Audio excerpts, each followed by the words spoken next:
1.6. Should we just start it right now? Yon Bonnie Banks and by yon Bonnie Braes, where the sun shines bright on Loch Lomond,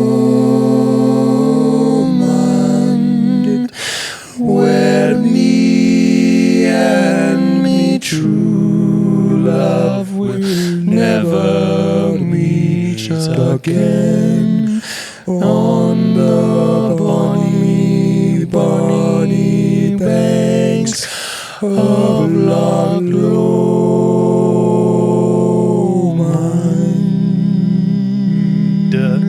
Damn! Shit! Started a little low. Well, we don't have Nick. He really Dude, brings it home. Well, he's like the rug. He just ties the whole thing together. Oh! He really does, dude. There was a couple pieces in there just like go up and down, and they didn't happen. Well, I started low. But if it's just Nick and me, then and we miss you, then it's not happening either. I feel like if you and Nick did it, it needs to be great. No, because you need the high end. That's where you come I feel like you and Nick need are at like least three. drum and bass, drum and bass, drum and bass, drum and bass.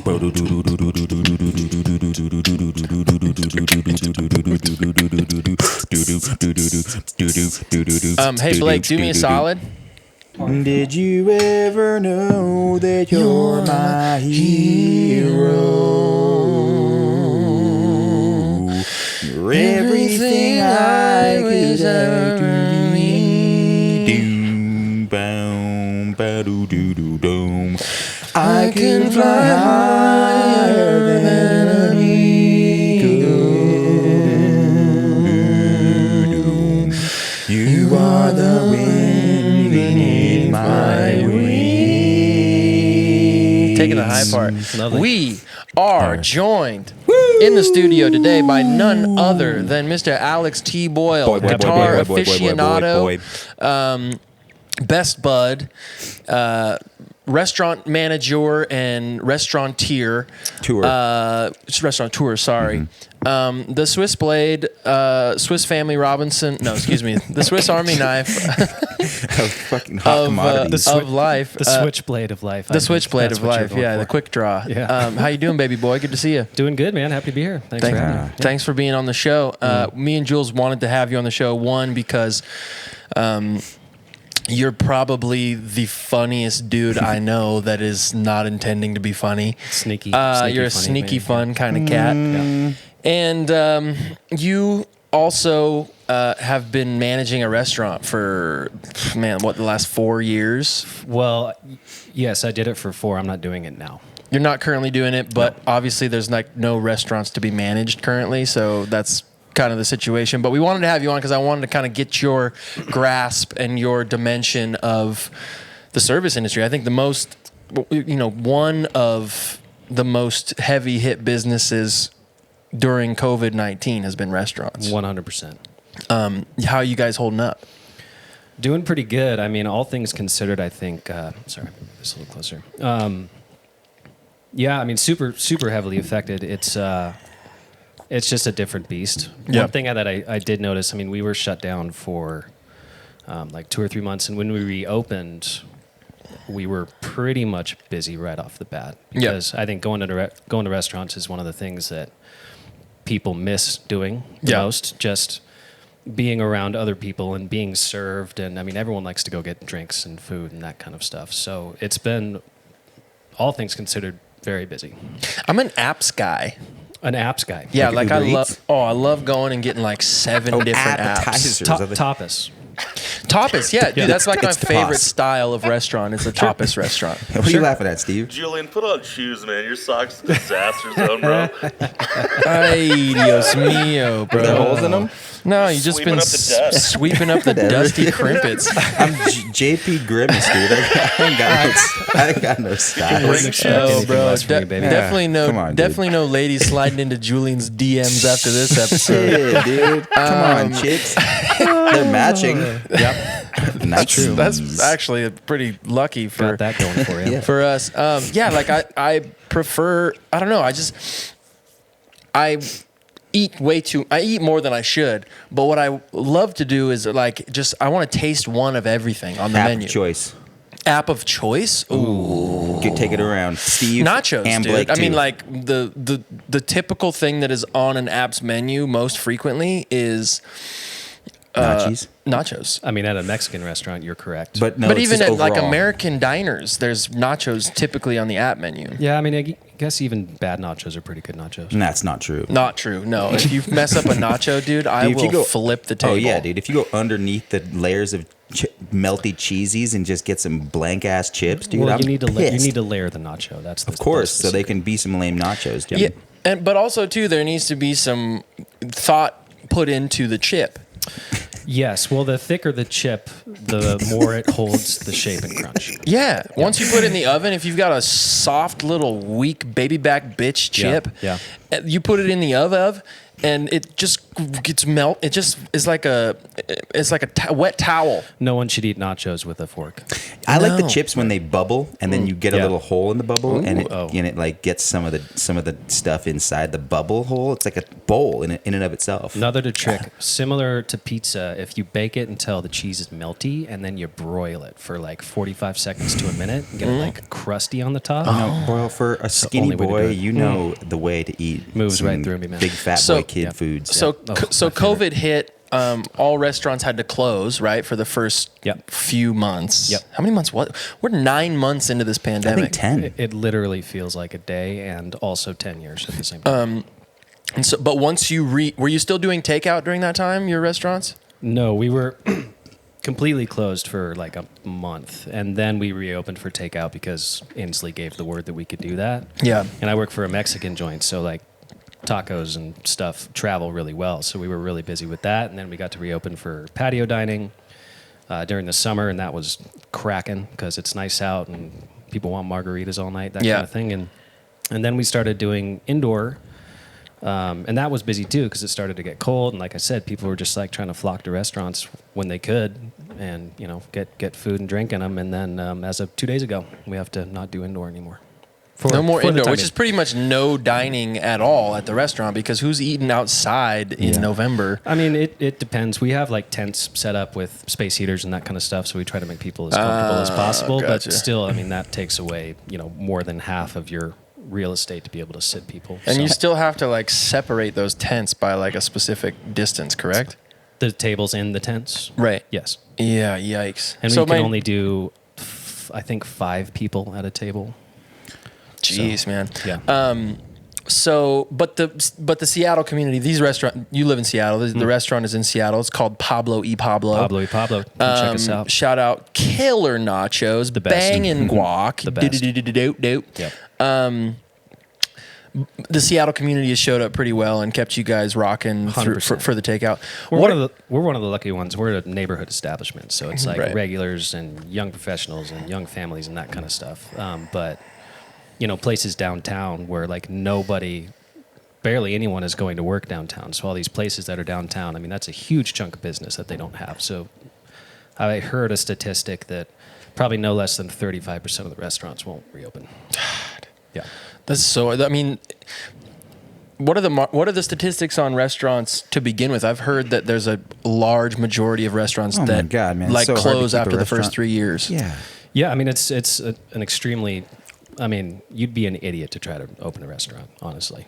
Just in Shout out to general. Boyle's bosses. No, I mean, I work for a large company. I mean, it's, we have like 8 or 9 restaurants in that, and they've been able to do really, really well. But it's like those small mom and pop places that are usually really, really good. Yeah. I mean, it's going to be hard for them. Right. It's like the son is the cash register, the daughter is the cook, the mom is right. It's like a family run business. I love those ones. There's a really, really cool Thai restaurant we always go to when we're on tour in Salt Lake City. It's like the width of these 2 chairs put together, and it's this lady and her husband, and they make the most banging Thai. I think their daughter runs the cash register, and they're always stoked.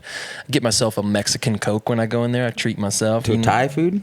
Yeah, with Thai food. What about Thai iced tea? Oh, No, I not love about Thai that. iced tea. Not I about love that. Really? You get Mexican coffee? Or Mexican Coke, yeah. I like bubbles. I like a bubble on my throat. Coca-Cola crosses that's nice. borders. Boyle, do you think that, and Alan, do you guys think that, and Steve and Blake, that everybody at some point in their lives should work in a restaurant so they can have empathy for people that do work in restaurants? Because I think it's a really important gig to have. 100%. Yeah, I think that, I think it's in Israel. It's a mandatory 2-year serving in the military. Lots of countries do that. Lots of countries do this. Yeah.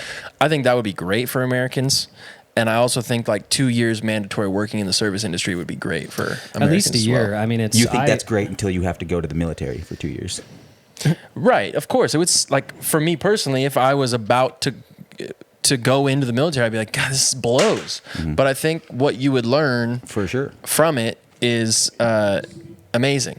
Like, I think what you would learn from it is priceless. Yeah, the hindsight would be great, but the act of going would really suck. The act of going would not. suck. Are we talking about military or restaurants? Well, yeah, I mean, I was Both. talking about restaurants first. We were just relating them to the Yeah, no, I completely agree. I love the work.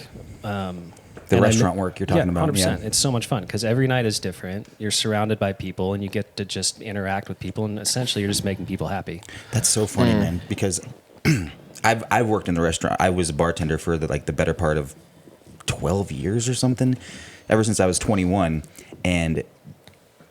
Well, I would always tell you, like, just get a job in a restaurant, dude. It's so easy and fun and enjoyable. Like, why did that take you so long to get there? I don't know. I went on tour with Al in 2012, and I was working for UPS before that. Quit that job so I could go on tour. Came back and had a little bit of money saved up, but not enough to survive more than 2 months. And so, I was dating a girl at the time who.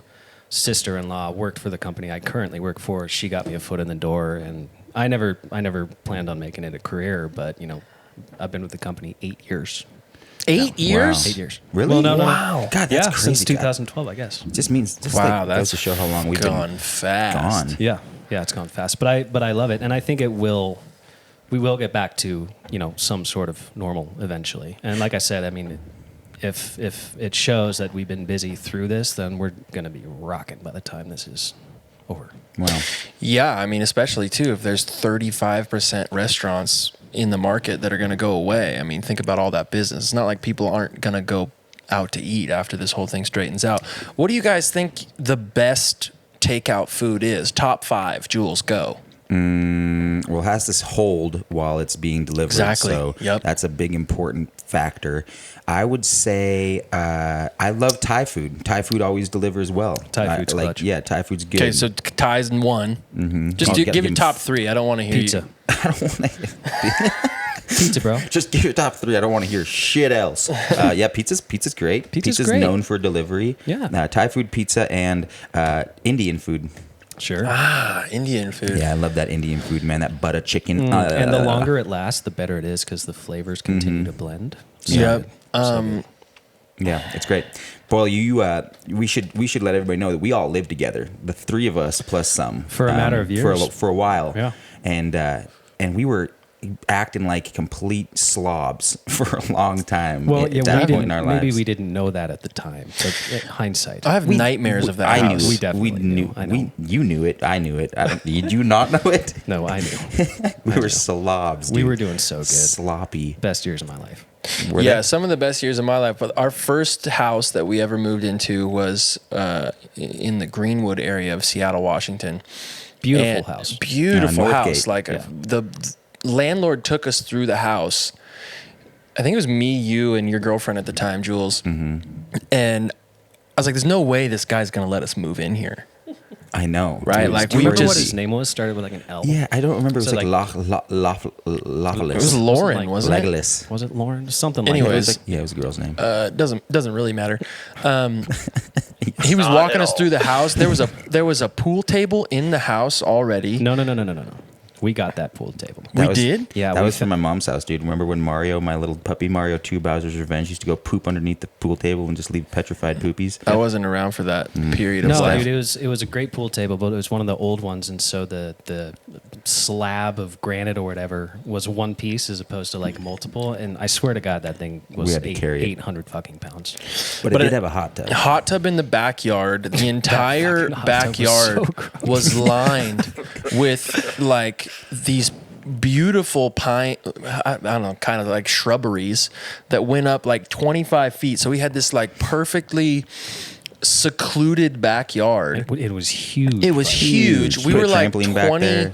what, 22 years old, 23 Yeah, years 21, old. 22, 23, yeah. And we were so amped. I remember we threw a party at that house Have a like beer. the week that we got in there. Like the first night. It was one of the first nights, like 150 people showed up. Yeah. Yeah. And we broke the floor. Yeah. Like a pipe broke in the basement because Whoa. there were so many people on that floor. No. A fight broke out. So A big Samoan dude. the big Samoan dude got in a fight with our buddy Rory, and Samoan dude fell, and he was like fucking 350 pounds, and it shook the entire house, and like pipes burst. We had a leak. Ugh. It was insane. Cops came at least 5 times. Cops were came nice. at least 3 times. Right next door to us, literally like 4 feet from the house, was a foster home. Poor It people. was like 15 kids living in that home. And every time I would drive into the house, get out of my car, and you know, some of the foster kids would be on the porch, and I could tell that they were terrified of me, or just like for some reason I had the notion, because I would always wave, "Hey guys," you know, and I'm sure Styles That's did too. probably One of why they were our afraid. roommates is named Styles Bentley, and Yeah. if God bless his heart. you Yeah, can you gotta only get him on. imagine what that man was like when we were 22. Hi guys, how you going? You know, we'd wave at the foster kids, and they would just put their heads down Who like wants this to be and not- silly? Hold on, I don't remember foster. Was this at the actual like Tangletown house, or was this at the North Gate No, place? is it the Both. north? Both, Both There was of them there was actually. Yeah, both of the houses that we shared Come on. together Really? were Yep. foster homes. If you're facing the house, you're looking directly at it to the left. Yeah. Foster homes. Yeah. I just remember that there was a elementary school across from our Across the first street. home, and when recess would set out, your window looked right out to them. So Yep. we'd open up the window and be like, "Hey, kiddies, you want to come play some games with us?" And they'd be like, "No, thank you." I think that was more Styles. Oh, yeah. Yeah, than that me. seems like a I style don't take any situation. credit. We for can that. put that on him. we through the year, I think we were only in that house for about 9 months, but we had a guy come and live with us, and you guys were in a band together Yep. called Dell Simple Weight, Dell baby. Simple Weight, Yeah. which Check us out. Let it be known, MySpace. Boyle's an incredible guitar. MySpace.com/Dell Simple Weight. is it still up, dude? Probably. Yeah. Dude, I How think- many views you got? I think Jay Or Timberlake listens? owns 10. MySpace now. Really? This is Jay Timberlake, dude. Look at him. Perfect mix of Woody and Jay Timmy's.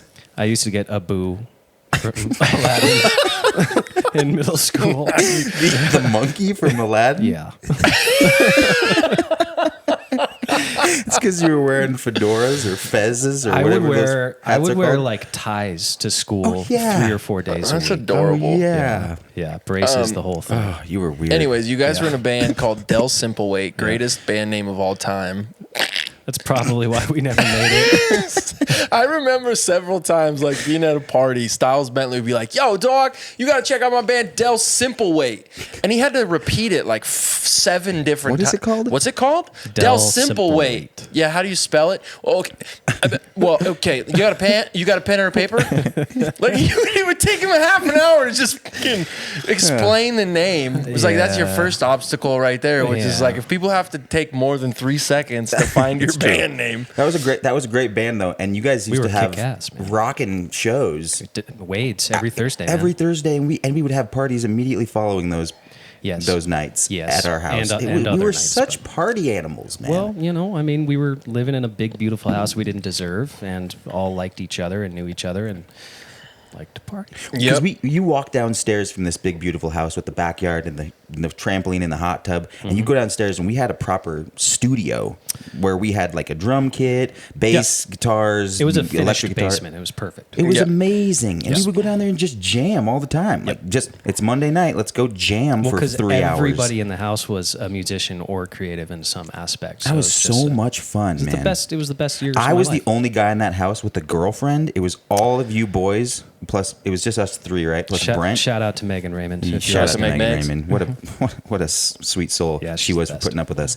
But she lived with me in that house, with us in that house, and I felt so awful because I was just the boyfriend of the girl who lived in the house with 4 guys. You were in that was a bad situation because you had to like tread both lines. I wanted so bad to party with you guys, but I also you did. Totally but did. You were also like trying to the point person for her frustration because we're literally having parties 5 nights a week until God knows what time. Yeah, I think I've told you this before, but I remember coming home one night and you guys had a like we had been gone for like a week or something, and I came home and you guys told me that you had a gigantic spaghetti food fight in the kitchen. No, mac and cheese. Blue box, Yeah. blue box mac and cheese for Kraft.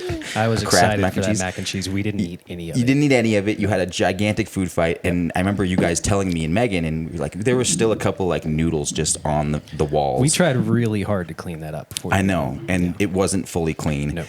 As it never was, and Megan was obviously upset, and I remember being so like conflicted with.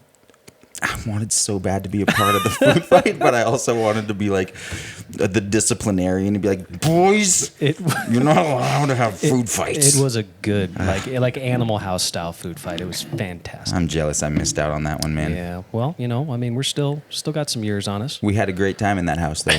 We're never gonna live in a house together again. What? Maybe we will. I was thinking of moving in. I mean, Boyle's moving out to Spokane pretty soon, man. I'm already here. Yeah. Boy, Choi, that'd be great if you moved in. Definitely, we have moved on from the blue box though. We're now on Annie Ann's. Annie's. Do you do the white cheddar shells? Yep. Yeah, that's the best. I rock the white cheddar shells.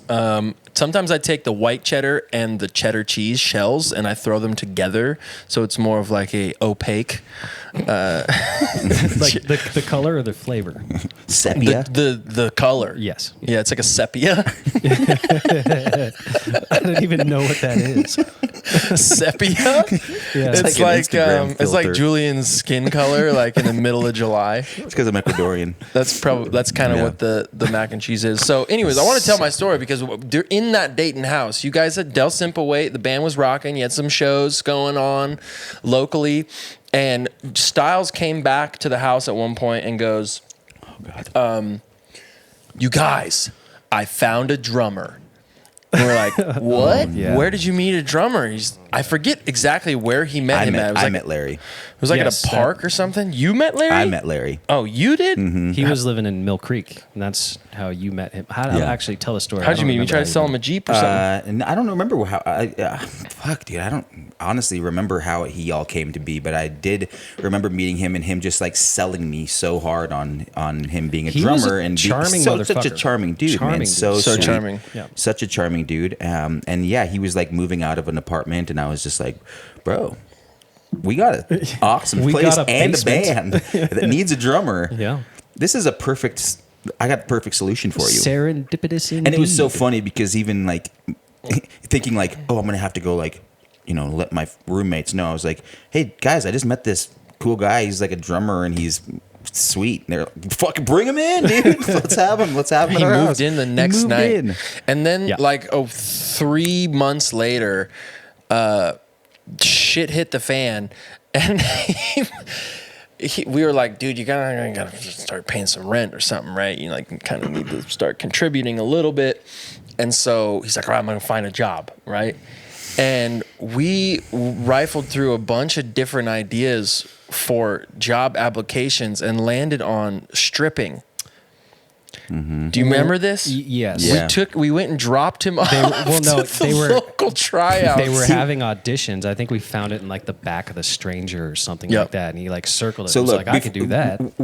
Let's illustrate Larry. He's like a beautiful black man with 12 pack, and he's just like the nicest smile in all of the land. Gorgeous man. And just a gorgeous man. Good-looking And so, of course, going to like the nastiest strip club on Aurora was like the best situation for worth a that shot. bar. I mean, yeah. Why So not? they took him for sure, but I don't think he lasted very He long. didn't get man. a job. No, they didn't give they it to didn't him. take him at all. They didn't like No. his moves. No. Nope. But do you remember him like practicing for us? Yeah, because it was I like do. 3 days of like Yeah. him trying to He practice. came down and before gave us all. He tryouts. came down and gave us all lap dances and shit, Yeah. man. Like taking off his shirt. We were like, Whoa, I he just didn't feel give me no insecure. lap dance. That's because you were on tour, dude. You were just starting to like get out on the road, so you probably missed out on some of these Golden Lords times, dude. I've definitely went through a good amount of those Golden Lords. I remember one time. Yeah, you left your fucking Pepsi machine at the house and made us clean up your mess. I completely forgot about the Pepsi. God, machine. Yeah, that's a terrible thing. Such a piece of shit. Jesus. I came home at one point from, I forget where I was, but Larry, this is kind of post the stripping career not kind of panning out. And he, first and foremost, he had like told us that he was in the military, which apparently we found out later he was never in the military. I mean, he had a lot of military gear, so I believed him. Right bunch of away. Yes, go ahead. bunch of camo. And so I came, he was like, well, I'm going to re-enlist. That's what I'm going to do. I'm going to go re-enlist in the, we're like, okay, cool, man. I mean, all right. It feels like you could just, like pound some nails or something. But if you want to go back to the military. So for like a week, he proceeded to do drills in the backyard. Yeah, like full camo down gear. like in the grass, He like was holding like- his airsoft He was guns. doing army crawls and shit. He had like black paint all over his face. Yeah, I'm like, bro, he you did. realize you're already black. Dude, what was crazy was that I don't think he may have enlisted or not, but I don't think He did not. He got in. No. But I remember, several months after asking him to contribute and him trying to be like, yeah, man, I'm really trying. He like got a job doing, out on the sidewalks, save the children. Save the children. Oh yeah, Greenpeace or something like this. Yeah. Then, my girlfriend was kind of getting on my case about like needing to get him to contribute, and so I was like, all right, cool. Like he was sitting in the water closet where like the water heater was. He had gone and like made himself a room in like where the water closet was. It just must have had tarantulas down there or something, dude. It was sketchy as fuck. It was like a nook in the basement. It wasn't even a closet. nook. It wasn't a just closet like or anything. It was just thing. like that's where the water heater was, and he Right. like made himself a space. And anyways, I woke up one morning with him. I was like, "Hey, Larry, man, like I really got to collect from you. I'm really sorry, but like we've let you stay here for super long. You've eaten all of our Uncle Ben's rice, and we're out. And like you just need to contribute, man. It's not much, but you need to pay." So he was like, "All right, hop in your car. Like I need you to take me somewhere." So he grabs that tin of military gear that he had, which led us to believe that he was in the military. But the bin had like J. Johnson's name on it. Somebody else's So it was name on somebody it. else's name, and he puts it in my car. We go down to the pawn shop, and I remember opening up like my back of my car, and he was like talking to this guy trying to sell him these things. He opens up his bin, and he's got like bulletproof vests and like these practice guns. That's why I thought he was in the military because Well, right, it was I think just- I don't think it military was- issue stuff. It was Yeah. all military issue stuff. But we were at this pawn shop, and he was selling this, trying to sell this guy this like military grade gear, bulletproof vests, and like I think they were airsoft guns, but they were like practice guns and clips and knives and other things. And this pawn shop owner was just like, let me make a couple calls, man. Let me make a couple calls and see what's going on. I'm sitting there on, again, Aurora, Highway 99 is the worst street of all time in Seattle, Washington. Prostitutes galore and just junkies all over the place. I find myself sitting there selling bulletproof vests and knives out of the trunk of my Jeep Wrangler. Just like, what is going on? I mean, our rent was so low at that time. I mean, he and came his through, room man. was so shitty it was that I bad. almost was like felt bad asking for money from him. Yeah. I almost wanted to pay him Yeah. money. I know. Because it was just well, the we kind of worst did, situation. man. We brought him in. Yeah, I mean, look, overall, if I can't imagine Larry's listening to this, but if he is, I have nothing but nothing but love for Larry. dude. Yeah, it honestly, was so man. cool. Miss It that was- guy. I mean, he just disappeared. He dipped out once. Yeah, I mean, once that house kind of fell apart and people started to move their separate ways. I mean, I haven't seen or talked to him since, but I mean, I fucking love that guy. We had a great time. Yeah, We did That have band so was fun. the best band. You guys in were town great, man. for like 6 months. I remember it was for 6 months. You guys would go do those shows. I remember one time, just because we've told this story so many times, but these guys haven't heard. You guys had a show, and we came back to our place to have a party after the show, as we always would.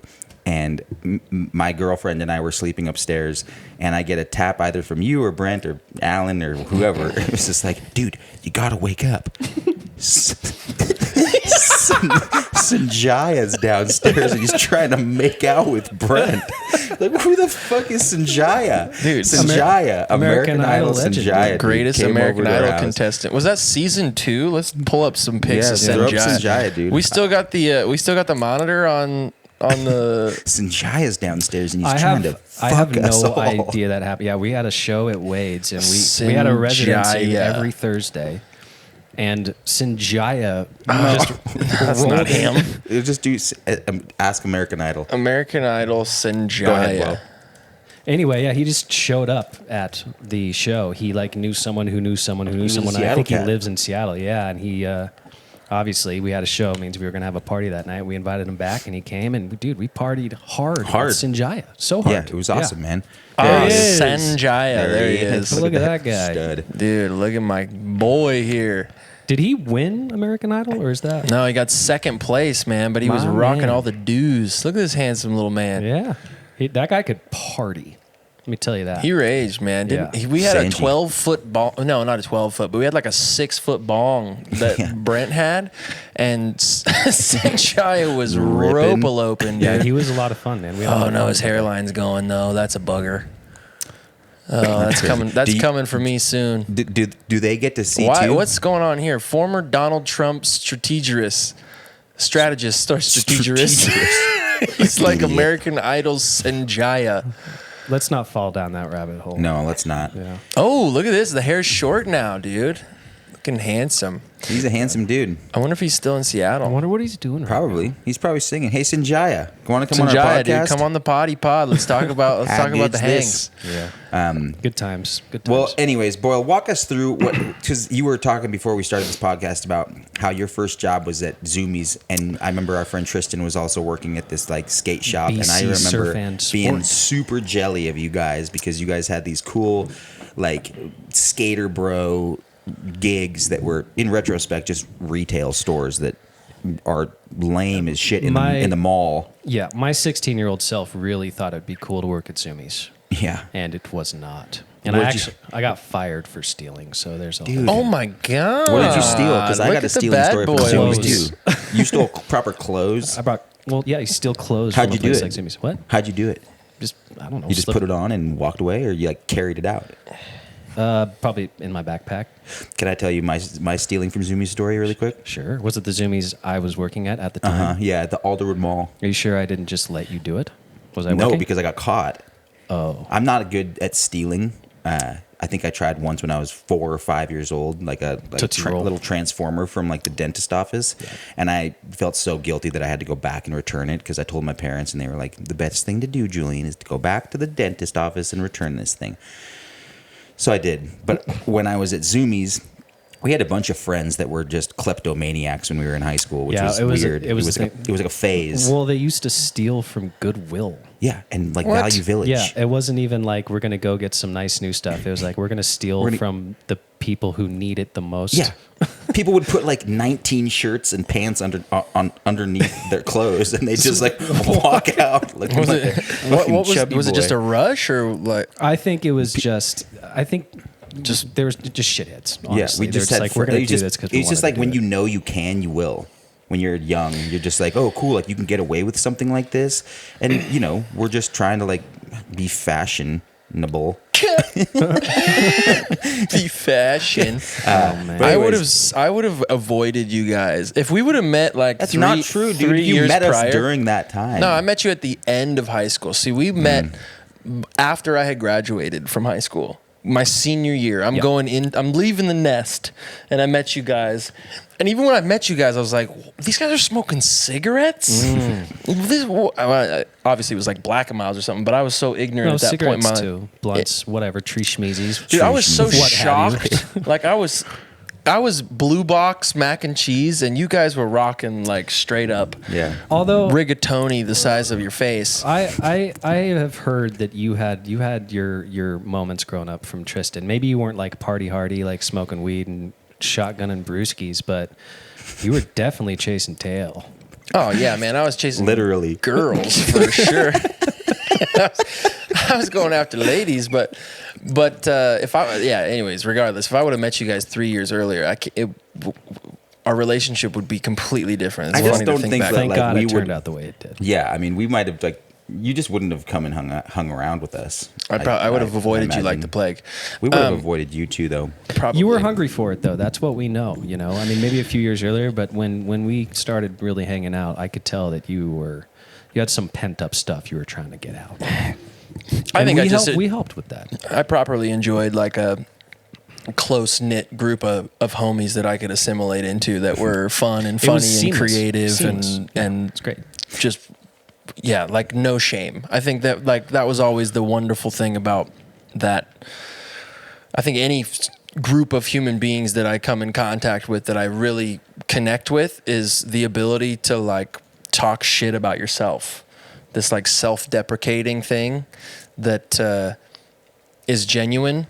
I always really connect well with those type of human beings. But I want to get back to the restaurant situation, Boyle, because I think there's a lot of inside scoop talk that we're going through, and our listeners might be like, dude, I don't care about Sanjaya. They care about. They can Sanjaya. turn this podcast off. Don't tell them to do that. We only have 12 listeners at a time. We got 16. So what do you think like the biggest hurdle facing the restaurants that like, I mean, period, that are current? Obviously like COVID is a gnarly situation, but is there like inside scoops of things that are happening within the restaurant and service industry that are like folk like us wouldn't really know or understand? I'm not sure I understand the question. Like So- beside COVID? Well, like beside COVID or working through COVID, right? So like, well, we gotta get tested, every couple of weeks, or we gotta like wear face masks, or like wearing face masks whilst cooking is like, I don't know. I'm just trying to spark up some interesting conversation. We were on a roll with stealing from Zoomies, dude, and you fucking slaved it. No, I mean, obviously, you got to take safety measures pretty seriously. It's like mask up, gloves, that kind of stuff. But I mean, like restaurants, you're surrounded by people, whether it's like people coming in to eat or people that you work with. So I personally feel unsafe when I'm at work. Yeah. Even though I'm like masked up and stuff. Like this past weekend was a good example. It was like the last night we could do indoor dining, and it's a Saturday night, and we're busy because it's Saturday night, and people are usually pretty good. Like if you're at your table, you don't need to wear your mask, but if you get up to like take a pee or something, then put your mask back on. But anyway, there's just like tables of like young 20-something kids, 5 or 6 of them at a table, just hamming it up, partying, screaming, that kind of stuff. And it just like creates this weird, and you're indoors and there's not a whole lot of ventilation, and I can almost just see the bacteria in the air, and I'm just like, I can't do anything. Like this is my job. Yeah, and are you here. personally pretty scared of catching this thing? I mean, probably not more than anyone else. I kind of just assume that I'm going to get it eventually. That way I'm not shocked when I do. And my mom's like in the same boat. She works in a hospital. She's a nurse and loves what she does. She catches babies for a living, delivers babies for a living, sorry.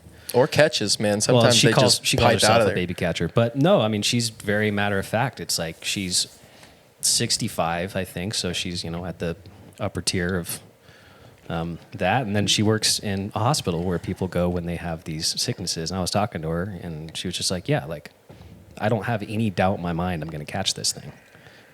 But she just is like, this is my job, and I've got to do what I got to do. So I kind of feel the same way, though my job is way less important than hers. Yeah, shout out to your mom. But if I'm not at work, I'm typically just like in my apartment. Yeah, you're chilling. You're not going out you're not speed dating. No, and I'm not even going out to eat really when I'm there. I just So want how, to as be somebody removed from who, again, I know now you live alone, like we used to talking earlier about living in share houses and having like a community of people. How is that solitude? How is that like I during love this? it. You love the solitude. I've always been good about being alone, but I think that I moved into my place a month before quarantine, and I was just like, I'm so happy that I can be in control of my own space. Yeah, Keep it clean, that kind of thing, as opposed to, I mean, when you're living with people, it's the worst. it's not the worst. I mean, I love living with people, but like through this, who do you trust? Like, where are your roommates going? Are they being safe? The house is never clean because that just is the nature of the beast. So it's been awesome having my own little bubble. Yeah, that's great. Yeah. And do you see, do you socialize much? Or you're just like keeping it real? Just A little bit, yeah. I mean, I see friends mostly. It's kind of just outdoor stuff. Do a lot of bike rides. Well, not anymore since it's cold and wet outside. See, my sister and nephew as often as I can, once every couple of weeks. But yeah, not much. The people that I usually assimilate with when I'm over there, they're being very cautious about it too. So we're not always like getting together and doing things, but yeah. not as often as I want to. But Do you feel a potent difference between your like that side of Washington State and this side of Washington State?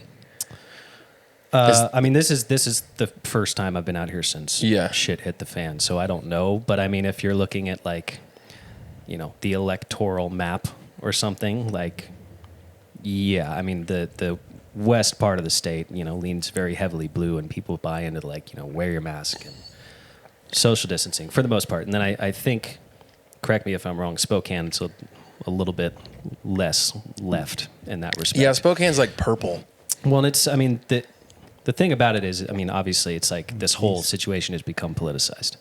So, Everything does. Yeah, I have to imagine that there's people who like, voted for Trump who just refuse to do what they know they need to do because they're being told they don't have to. They believe they don't have to, right? So it's not a political statement. It's just a mask that you should wear. Mm-hmm. Yeah, it's interesting because I feel for sure, just like anything, it's been politicized.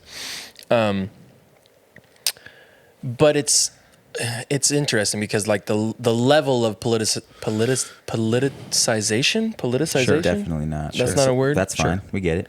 Yeah. Steve, could you look that up? Check. We got our Politicization. Politicization. Just the level of politics. Yeah, like how much it's been Politicized. politicized. That's Nice. the word Thanks, I'm looking Steve. for. Thank you, Stevie. Love you, Steve. I don't think folk over here, or at least maybe folk who would land on the more conservative side of the spectrum, think, well, we shouldn't mask up, or we should. I mean, sure, there's some of them that think It's a generalization when we're saying that. But there's right? definitely of course. that too. I think Right. me personally, I was over in the Seattle area a couple weeks ago, and it just felt like, and it might be my own personal projection, like shooting out, but it just felt more tense.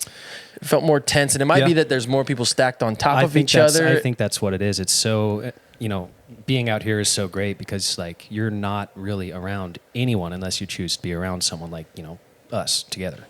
But yeah, I mean, it's so much harder to not be around people because there's just fucking people everywhere. Right. It's Right? just, Yeah, So- but also I was over in Idaho a month and a half ago, and I was with my cousin, and we were going to a restaurant, and I was the only person in that restaurant wearing a mask, getting like looks. Yeah. for Yeah, wearing Idaho's the buck mask. wild, So it's dude. like Yeah. it's the difference of like feeling tense because people aren't wearing masks, and then feeling like tense because you're the only one wearing a mask. Yeah, and a lot of the it's country is like shit. that too. I mean, it's, Yeah, totally. it's just, if you look at like a map of where outbreaks are happening currently, I mean, the big portion of it's like in the middle of the country. Yeah. Right? I'm just like, I'm coming from fucking New York, guys. Like, I'm probably with this virus, so I'm just protecting you. I'm trying to respect you guys. That's and what they're it just is. like, It's thinking about "Look the at this people fucking around you idiot." more than it's thinking about yourself. Like, Yeah. I was talking about this with, I don't know if it was Steve or Laura the other day, but it's like, if I were to get someone I love sick because I wasn't taking the responsibility, that by far is worse than me getting it myself. Yeah, that's what everybody is feeling. Just I couldn't handle it. Yeah, I think mostly the tension that anybody feels who's in able health is not, I'm afraid of getting this thing, even though it would suck, man. I mean, without a like legitimate positive test, I'm pretty sure that I had it towards Sounds like it. top of March. Yeah. I'm pretty sure that Steve, like our whole touring crew, we're almost pretty sure we all And had that was it. in March, right? You guys. It were was on in the road. March. Yeah, we were in New York, like what, end of Feb, Steve? Yeah. Yeah, we were in New York end of Feb, like right when this thing was about to pop off in New York. We played in a room full of like 2,000 people, no masks. Sardine can, man. I went through a VIP meet and greet, like hugging people, probably putting my hands all over my face after I was shaking you didn't hands. know at the time. Like you knew, but it wasn't like you didn't know that it I was don't know. gonna What be would you such a say, huge- Steve? Did we know? I don't think we knew. I think that there was definitely some chirpy chirp on the news, like, hey, there's some sort of weird virus that's happening. And it's funny enough, the outbreak was kind of currently happening in Seattle. But when I think we got the first official case. And he was from Everett, actually. It was a kid, I think, relatively our age from Snohomish County who had traveled to China and then traveled back. And I had heard things were happening, I think, probably like January, that this was like virus. But of course, like don't really think much about it. And then I remember as soon as the news broke that kid had it, people were just kind of like, oh, crap. And then within a month, it was like everything is shutting down. I wish there was a way to know. I've always had this question ever since the virus came to light. How do you know like when it first started? How are you able to backdate? Like, okay, we know that this is when it first came to the States. We know that this is because if the testing doesn't exist to differentiate between like the regular flu virus, right, or the regular coronavirus, which is like there's a bunch of different coronaviruses, right? Mm-hmm. Then how do you know specifically that it wasn't over here and in the States like back in September or August? Like I'm not I don't have an answer for that.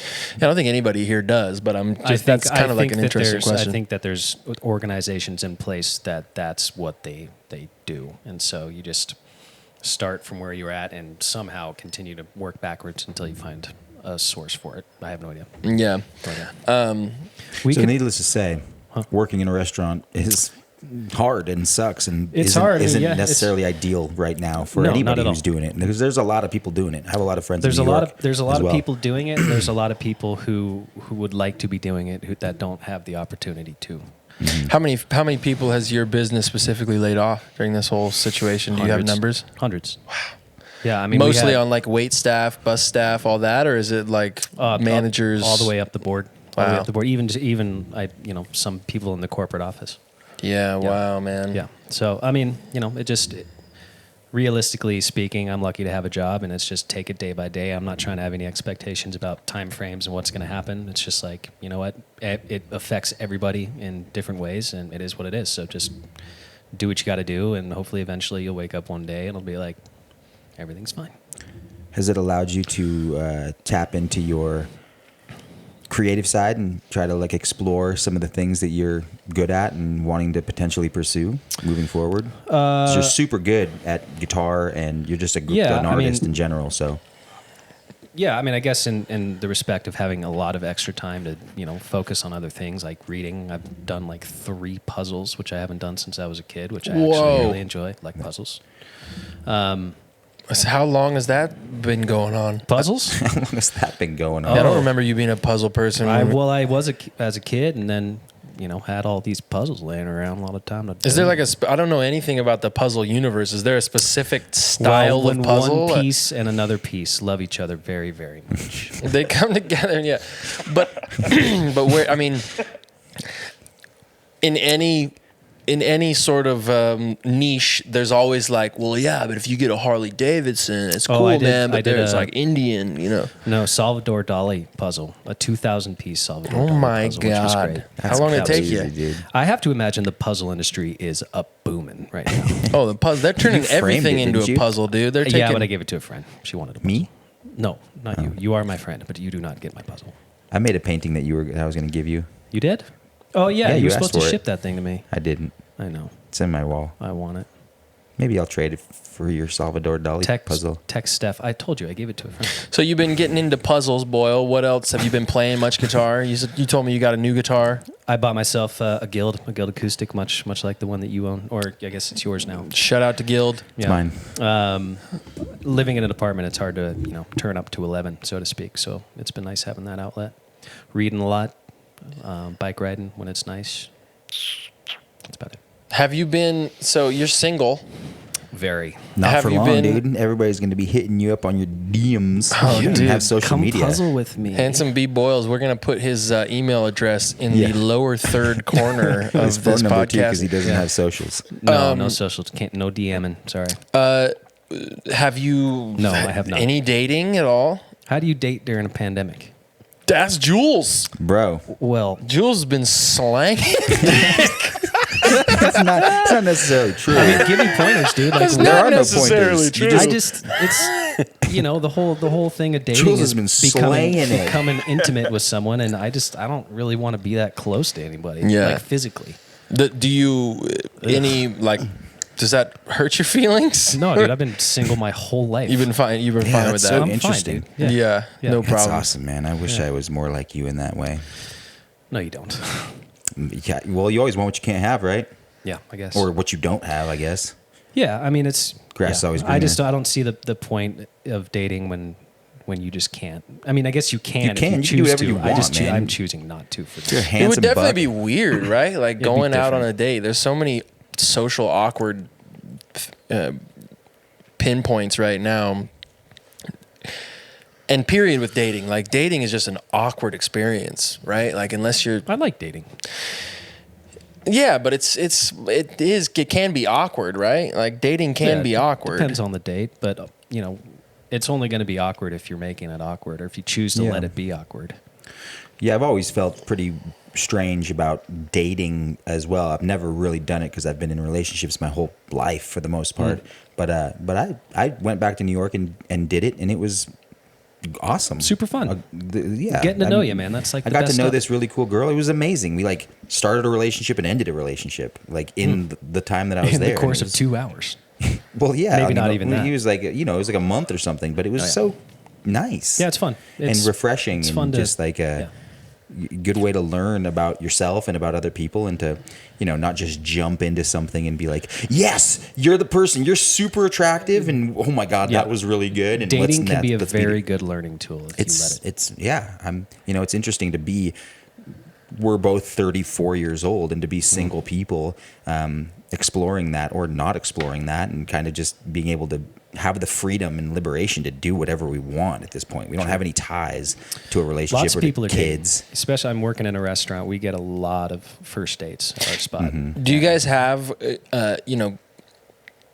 like maybe some people at times, if they're doing first dates, they're like, "Yo, this is my favorite shirt. Like, I feel like I look really good in this tee, or maybe I want to rock these shoes, or I got to make sure that my hair is going." Like, do you guys have any of these consistent like first date scenarios that you rock? Can we get a tight on Jules? I gotta make sure that I get my eyebrows nice and smooth down, real nice like this. Well, and A you're- little don't forget- saliva.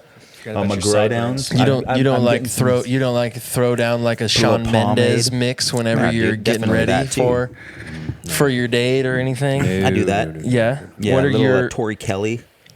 yeah? Yeah, she Tori crushes Kelly's my got a heart. Christmas album coming out soon. So do Excited we. for that. Yeah,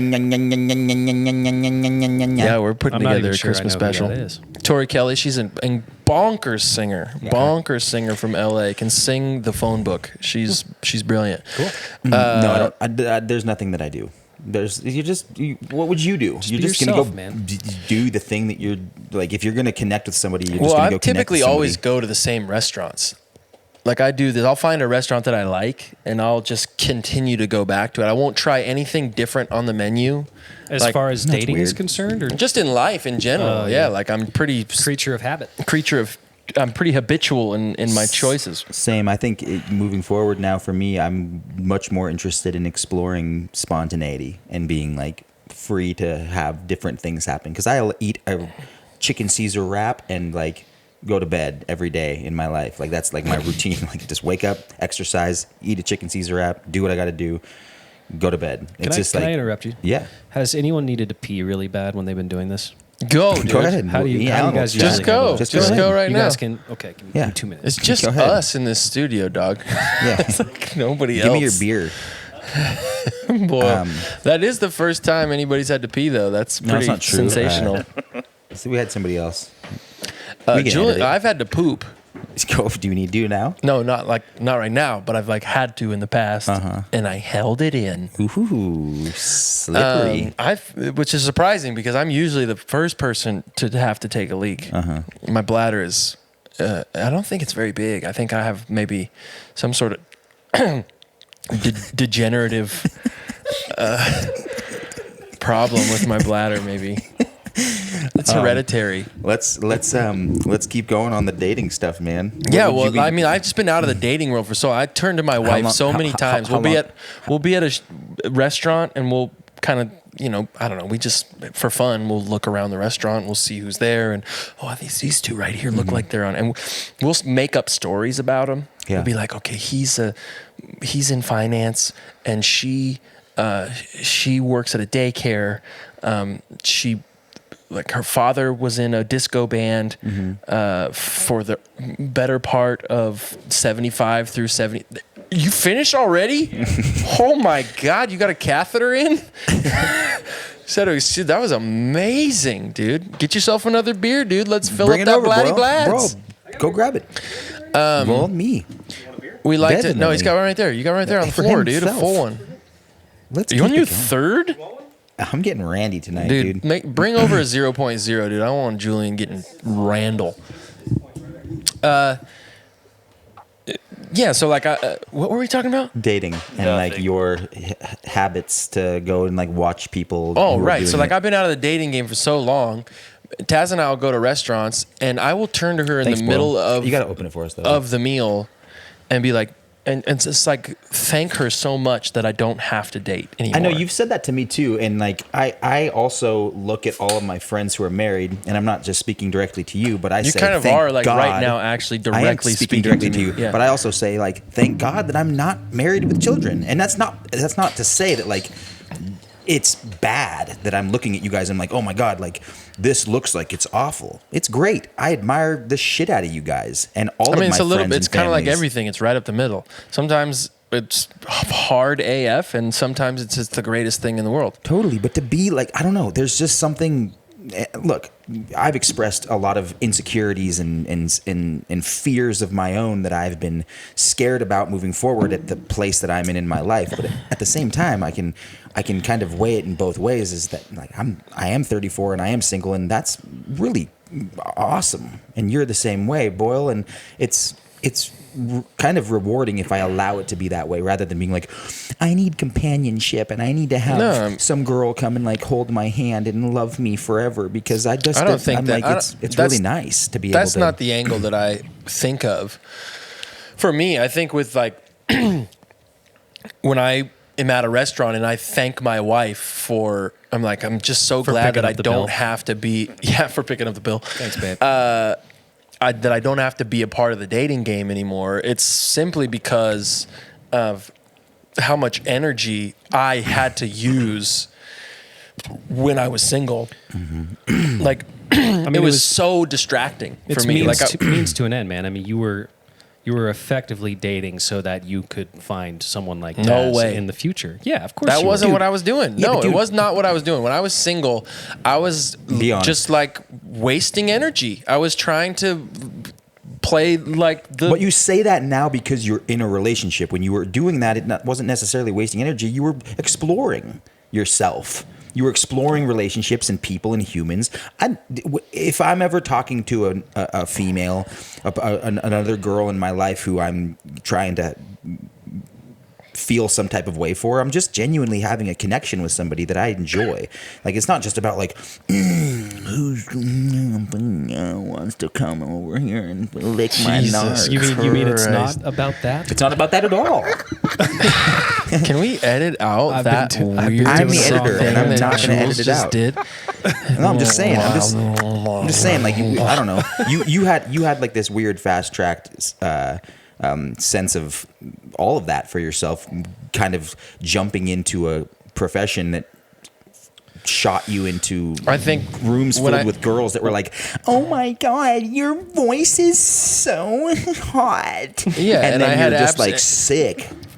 Let me DM you, girl. And all of a sudden, you're like doing that probably in your bus every night till 6 o'clock in the morning. Just like, well, this is fruitless, and I feel like an asshole. I And, was like, in that whether or No, bus. not- I don't feel like I had I the don't bunk feel like an asshole. directly below yours. I don't have. great. The only thing right now is looking back on it and going like, wow, man, if I would have taken just half of the amount, because everything takes time, right? Everything takes time and energy. And when you have a child and you're married and you're in the middle of a pandemic and you're throwing as much paint at the wall trying to make something stick because your entire business just crumbled to the ground in front of you and you have absolutely no time left in the world at all, you hearken back to your life when you were single and you had all the time in the world is what it felt like. And you go, man, how did I spend my time? Oh shit, this is how I spent it. Like 75% of my waking hours, if I wasn't scrolling Instagram or Facebook, I was hitting up random people, typically women, on the internet. And I threw away, like, I didn't throw away, but like if I could have that time back, and it would put me farther ahead right now so that I wouldn't have to completely reinvent my life in case of emergency. But you can't, and you're awesome. No, I can, because of it. course, but I can talk about it. I know. Yeah, that's what I'm doing. But you are who you are because of your life experiences and because of the choices that you've made. And of course, we could have all been better in high school. Me and Boyle didn't have to get hammered drunk on SoCo the night before, the morning Morning of. before we showed up to school to get told we weren't going to graduate high school. But we made that choice because we're fucking idiots. And like now we get to sit on a podcast together and you get to be the facilitator of this thing. And we have our fucking best friends in here with 17 cameras and a ping pong table in this room because of choices that we made to get to where we're at in our lives. And it's great. Yeah, So like, it's awesome. I'm not saying it's not awesome. I'm saying that like this all started from being afraid, being elated that I don't have to date anymore. right? But what happened? Like hypothetically, if something happened between you and Taz in several years, and you were just like, okay, cool, I'm a single guy. Yeah, again. I mean, what I do don't you think? even You're want just gonna be a fucking hermit in your room for the rest of If your life? I would probably be like what Boyle is. Boyle's just like, I'm absolutely pumped about Solitude. That would be me. I'd be like, I'm not necessarily choosing either or. I'm just not. actively pursuing something. Yeah, but you're also like, Yeah. you're centered, just being by yourself. You're not constantly needing somebody else to like invigorate your personal perception of yourself. Not at all. Yeah, see that, I envy that because I'm more like you, Jules, where I'm constantly Need to be adored. looking for admiration and I need people to tell me that Validation. everything is okay and I need to be validated. And I wish I was more like Boyle where I could just be centered by myself, not need somebody else's adulation in order to... Same, but I'm not that way, and it doesn't seem like you are that way either. So you'd probably What? fall back like Boyle. No, so I'm saying Nobody's if- like Boyle, okay? Like there's not a lot of people that are like Boyle. That's why There's we're plenty, talking to Boyle. plenty of people like no, Boyle. there's dude. How dare you? I can sit next to Boyle for 8 hours and not talk. Yeah, Yeah, I was gonna say Perfectly Steve content. is Steve is Steve content. We've totally done that like a Boyle. number too. of times. Yeah. Yes. You and I. Some you of the guys- best times I've ever had is That's sitting why you're my and not favorite guy. talking to you. Yeah. God, that's awesome. Yeah, we could talk or not talk forever. I love you. Love you too. Yeah, but I think that all comes. This is It to doesn't tie it matter. all in. It all ties back to like, God, I'm so thankful I'm not specifically during the pandemic. I can't imagine what it's like to be like me when I was single or like you, needing that. Well, you like, can't imagine because I'm living with you and telling you everything that's happening. I in mean, my life. I can imagine, and it's fucking like it's. That's what I'm saying. I talked to Taz. I'm like, so glad I'm not single, because I know what I would be doing. I would be like looking for that comfort in relationship, And You need to find that comfort within yourself. I think that's what this is, boiling down to here. oh, of course. No I mean, pun intended. that would be the moral of the story. But if you were to base the future off the past, that's not typically what I do and have done. And I'm so glad that right now there's not like I'm happily married, so I don't have to worry about this like, oh, I gotta, just like fill my time with like chasing women, Well, now you just get to chase your little rugrat around the house. Oh, dude, Rudy's such a stud. Best kind of chase, dude. That kid is getting cute. He's so adorable, and he is full on 100 miles an hour, dude. He does the cutest thing.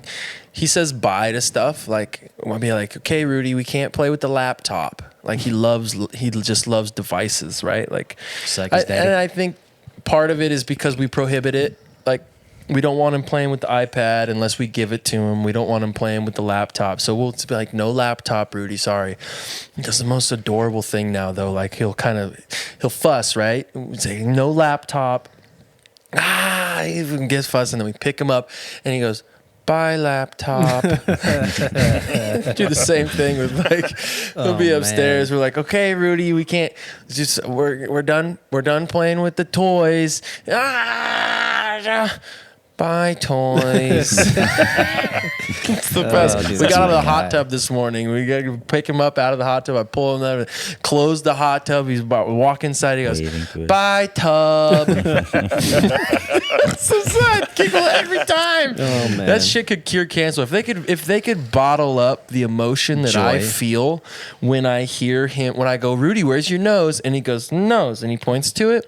If you could bottle up that emotion somehow, if you could inflict that feeling into people, if you could mainline that emotion, I feel like you could cure cancer. That's pure adrenochrome. That's pure adrenochrome. Took too much, man. It took too much. 2 glasses ice water with ice. Yeah, that's awesome. Yeah, it's such a joy. It's so, and it's such an interesting thing to unpack and tell you guys, because I mean, you guys have known me, some of my longest friends ever, and I never wanted kids.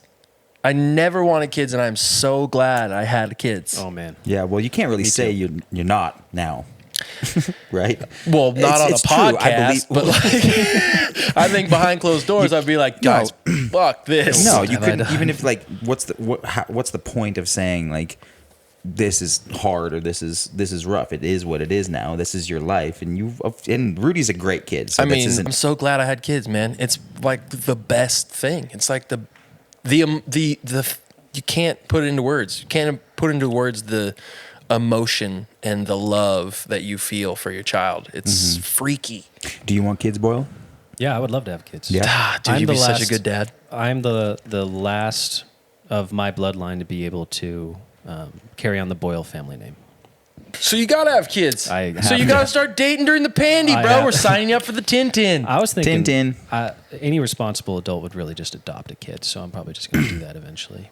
Yeah, adopting's rad, dude. Yeah. We adopted my 2 younger sisters, and then my brother's adopted his two youngsters. What It's such age? it's such a rad.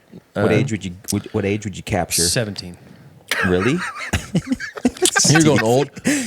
I like it. I mean, it's only 1 Just year. 1 year, and then Dude, toss them. think to the about troops? think about this full circle. Boyle starts a foster home, gets my like God. 7 youngsters, and then boys. the boys move in next door and start throwing ragers, putting Boys shaving and cream in Girls our Club. underpants. Alex Boys and Girls Club. Oh, that would be so great, full circle. And then Boyle's just out, like, just pissed all the time. These youngsters causing all the ruckus. Over there and give I him don't know a if I piece can. of it. I don't know if I can do it, but I'm Have pumped. kiddos? Yeah, but I'm pumped if you do. I think that's kind of what, in line with what Alan was saying. It's like you don't realize that it's the best thing until you're actually thrust into the Sure. position, and it I completely is, believe if you're that. a good stand-up human being. Of course, it's man. the But I'm not going to best. let that lead me into having children because I have No, to no, no, believe no, no, that no. sentiment It has is to true. Be, it has to be right. Just got to find the right person, Dude, that's man. why having a nephew is the best. Yeah. It's the best. It's like you reap the bennies and you have none of the responsibility. You and I would be great fathers, but we need to have great mothers to complement us in Want to that. get married? Maybe. Yeah. You want to just go gay? Insurance bennies. Dude, Yeah. you guys could totally get married and totally adopt a kid. Yep. I'm I'd attracted to co-sign you. on that adoption. Thanks. Are you attracted to me? Is that what you said? I said I'm attracted to you. I was gonna ask, and then I was like, "That's You just." don't setting want to myself leave up. that line. You No, don't I want to was- leave Ever that since line. you cut off the dreadlocks, I've been very attracted. Dude, those dreadlocks were nasty. They weren't dreadlocks. No, they were grease. What do you think of JP's Fried. facial hair right now, boy? As a man who can grow a full face of hair, what do you think about JP all over here? things considered, it goes. He has the best facial hair out of any man that I've met in his family. Like his two brothers and his It's like, father. what are you talking What the about? hell are you talking about, dude? Have you seen Steve? But yeah, in his family for sure. Yeah, so I think Yeah, the fact way that you more. can do what you're doing here is like Not two a shabs, fucking right? miracle. Yeah, I mean, Looks I'm just excited to have some facial hair now. At this What I point like in my about life. yours is that you have the mustache and then you have the chin part. Mm-hmm. Like I'm so Irish that I have a very prominent goatee. Look at me. Very prominent goatee. I always kind of wanted just like the stash and the little soul patch. You know what I mean? But You can. I'm working with it. Yeah, you don't have a but single portion of your face in the bearded area that is not like, you know, It's- on mine it's an I've Irish thing. I've got like this little patch here that's not there. Mine right? is like pretty much. Yeah, it's up to the lip, dude. Yeah, me and Tristan both have the same. You could hide prominent goat. You could hide paraphernalia up in that thing. Well, and it's a little pat. I mean, Steve and Ryan Johnson have the best beards. I think. Other- Yeah, other Stephen J. ones Libby like- wins the Steve, contest we every didn't time. put a fucking camera on Steve. Nope. God damn it! No. Can you come over here? Yeah, Steve, get over here. Nope. Oh wait, you know what? Blake's got a great beard Yeah, too. Blake also. Blake Baraley has a beards. majestic beard. And I was looking for the word. I already started the M, and I didn't think about the following word. Majestic. Yeah, I feel like when you go in for a haircut, Steve, they get out like a chainsaw or something. You have super thick hair. Yes. Thanks for expanding on that for me, Steve. I appreciate it. Yeah, mine sucks, and it's okay because all right. I just have been craving having facial hair like your guys' my whole entire life, and I haven't until now. So I think I'm there's- pleased with it, despite the stupidity of its style and look. I'm just letting it happen. Like Styles Bentley once told me when I got those fuzzy cheetah print Vans as a gift. Just rock it like it's the sickest thing you've ever rocked, and it will be. Yeah, Yeah. just own it. On it. That's like You have to. that's 95% of anything is just owning it. Yeah. I think you do that well Owning in your it. life. Yeah, just owning My, who you you mean are. my fuzzy Vans? My fuzzy cheetah No, print just like Vans? Oh. your identity, like owning yourself. Yeah. I learned It's that from awesome. Styles. Owned. I mean, just like anyone else, I have my things. I have my things, but it's far harder to hate yourself than it is to just like yourself. So, dig it. Oh yeah, that's totally true. Yeah. Way more effort to dislike yourself than it is to just dig it. You think that's true? I don't think that's true. I do. I'm just saying. I don't think it's necessarily true. It's really easy to be upset hate with yourself? yourself. Not to hate yourself, but to be sad. I mean, being sad is just an emotion. I'm talking about just not being happy in your own skin. I'm not saying I disagree because I believe that to be true for myself, but I think it's actually easier to not be happy. I think the effort is easier to be sad, to kind of I mean, if you're gonna never be disappointed. Yeah. But ultimately, it's harder on your life. if right? you're just going to Because put you- energy course. into one thing, you might as well put it into like the other thing, For sure. right? 100%. But I'm just saying, like, the default setting for human emotional capacity is probably, if it's going to be Insecurity. sadness or, yes. I think it helps. I think it helps having a group of friends that you're close with. Totally. Because can you imagine being that kind of insecure person, but not having the support system? I mean, it's societal too. It's like Yeah. the pressure that we put on ourselves. Like we had, the other podcast with the survival guy. He's just like, these people don't even think about that. Yeah, Yeah. they It's don't not think even a about it at all. thought in their universe. Yeah. I heard this, and I've probably said it a million times on this podcast and to you guys a bunch, but there's ultimately there's a truth, right? That if you are in need of something, if you're out in there's a blizzard outside, right? And you're naked and you're hungry, and somebody brings you inside and puts you by a fire and gives you a bowl of soup, right? You are 100% happier than when you were outside. But Western culture, I'd be happier with a bowl of cereal, honestly. Okay, bowl of cereal, whatever you want. You get the picture. But Western culture leads you to believe that if you have 2 bowls of soup, cereal, and 2 blankets, and you make the fire twice as big, then you're 200% happier, which is absolutely not true at all. You're just incrementally maybe a little bit happier, right? Like you might have been satiated a little bit more by a bigger bowl of soup. But what we're taught in what we're taught in Western culture is that you just need more and more and more and more and more. And the truth is that once your needs are met, you can't get any happier than that, right? And so to Steve's point, when Hazen was in here, we had a guy named Hazen Audell in a couple podcasts ago, and he goes out into the jungles and lives with like indigenous people. And one of the most is he local? He's a local guy, lives in Spokane, yeah.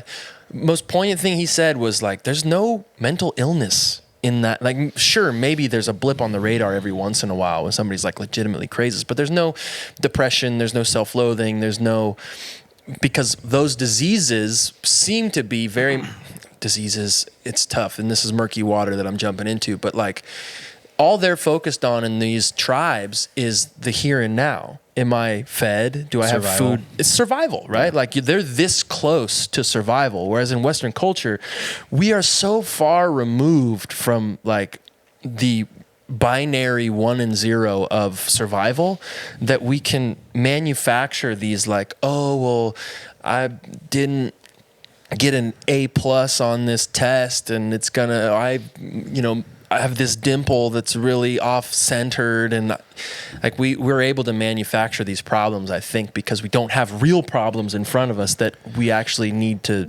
solve. That's kind of relative, the way that I look at it. I mean, if you were born to some tribe out in the middle of nowhere in like Papua New Guinea, like of course you would be all about what you needed to do to survive, but being born and raised in a city, like a middle-class family, it's like you are a product of your environment, and you need to do well in school. You need to go to college. You need to, do all of these things in order to be able to put a roof over your head. Totally. You know what I mean? Yeah. And I don't think we can get it twisted and think like those Papua New Guineans are just like but that is all the survival. time either. That is survival to us because that is what we need to do to survive. If I were to just like buy a ticket to Papua New Guinea right now, I wouldn't know the first fucking thing how to survive out there. You know what I mean? To play devil's advocate, that's what we're told we need to survive.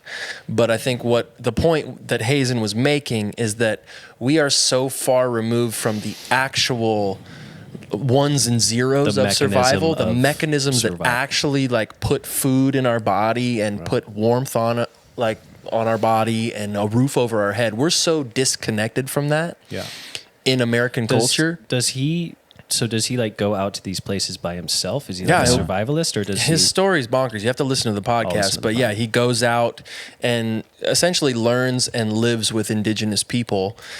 He's done so since he was 18, 19 years old, as early as he could. Was it like a missionary thing, or did he? It wasn't a missionary thing. He's just been obsessed with biology since he was a youngster. That's crazy, dude. And he goes out and learns from these people. It's awesome. It's great.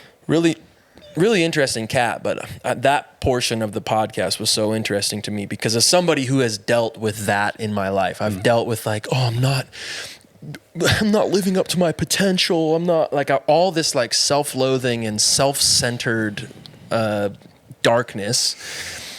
Hearing him say that, like, yeah, you don't see that out amongst people who are living like literally this close to surviving and not surviving. Right.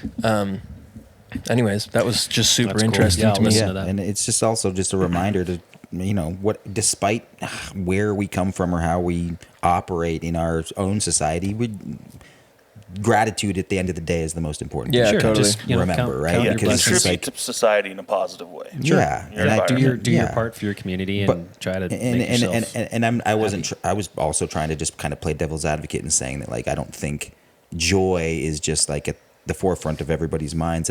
It's not easier. I just don't necessarily think that's easier.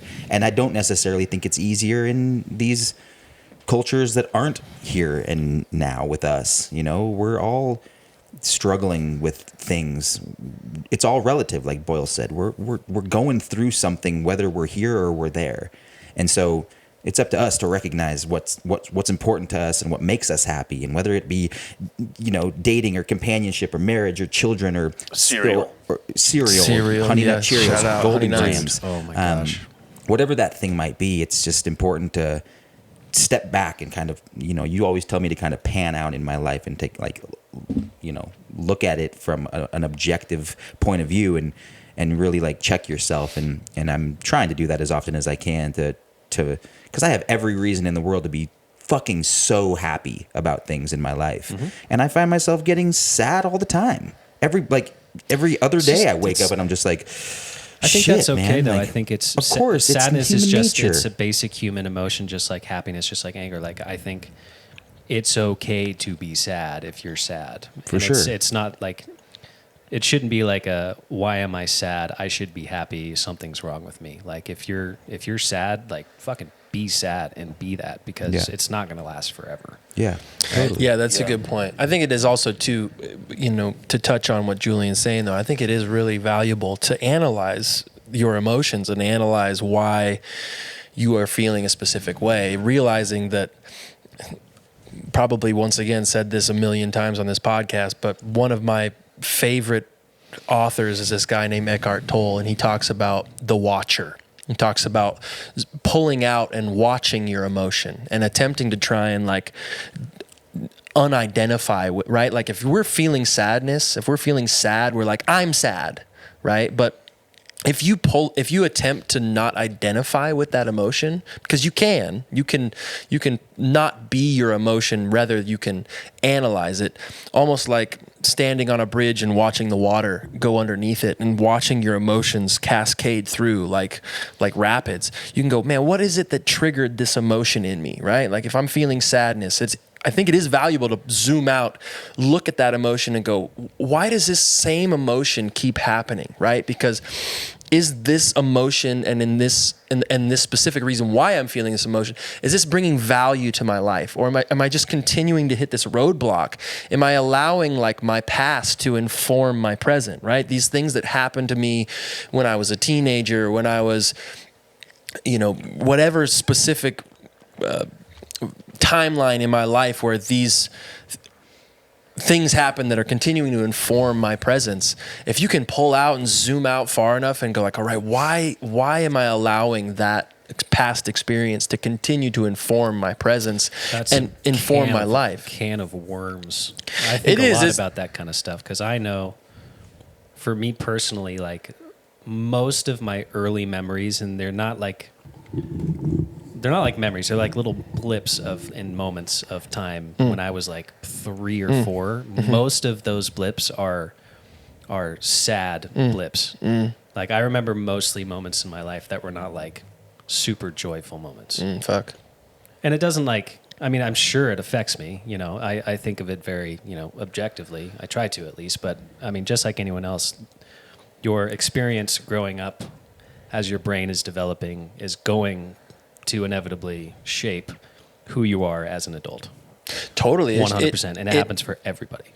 Right. It totally shapes the way you are as an adult. But is it possible to reshape, I guess is the question. Like if you're 100%. able to analyze. I think it just means there has to be an acceptance by the person to take that for what it is and try to use it as a tool for growth.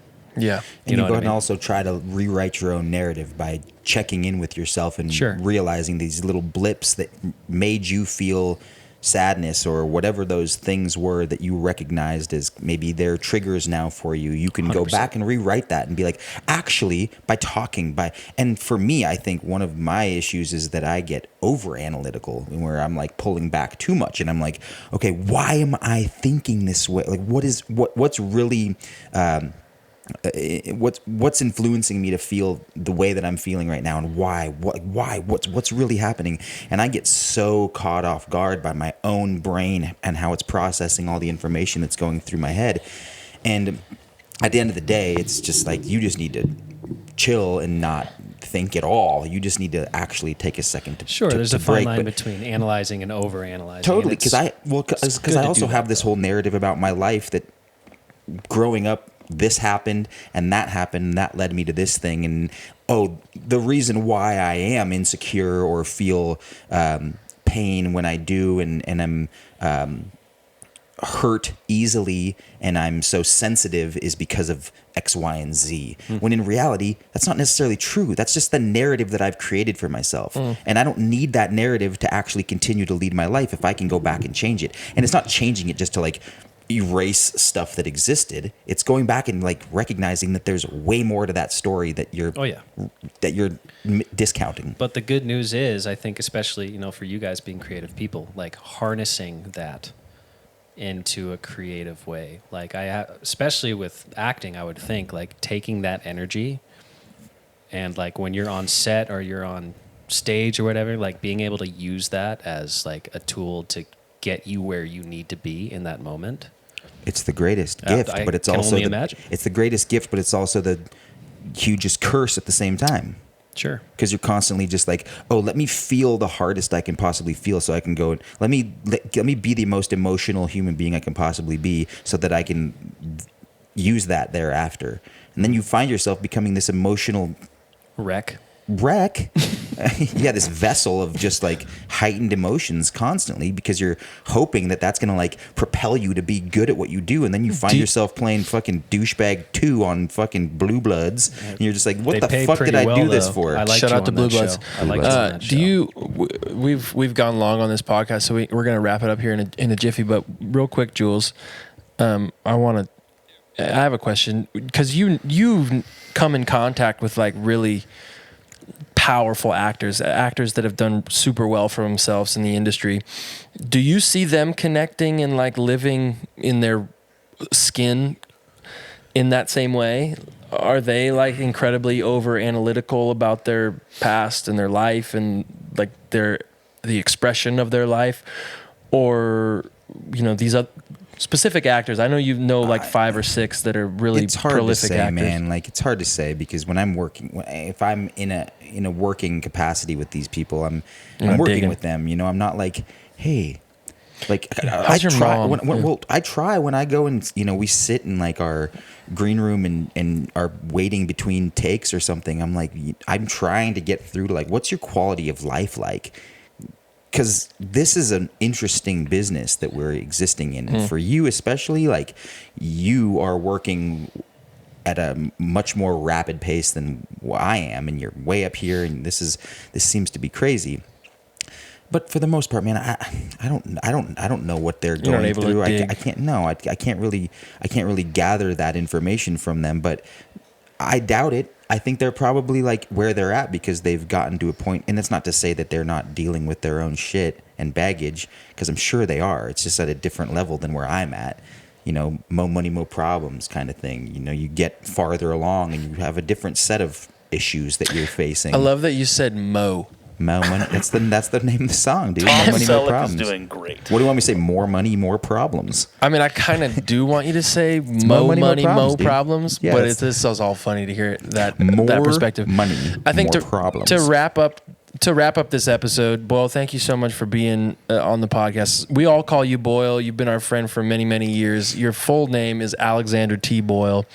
Thank you so much for just grooving with us, baby, and talking about your life. And I couldn't have done anything without you guys. Thanks for having me. We love you to pieces, bud. Cool. And you got me for another week. So an entire week. We're going to do 6 more wild of these. waves. I think the good wrap up of the episode, especially on this last tip that we've been dissecting, is gratitude. That's a wonderful thing. I'm great. Yeah. I'm very, very grateful for you, Jules, and you, Boyle, and you, Steve, Blake Braley. I love you guys very much, and I'm elated that during this time I have close friends and people that I just love to be around, right? Because these moments are so precious, right? When you're not able to be around people as much as you'd like, when you're actually able to be around quality folk like the ones who are in this room, it's amazing. So thank you guys. Amen. I love you. And everybody at home who's listening to this, wherever you're at, take care of yourself, be safe, and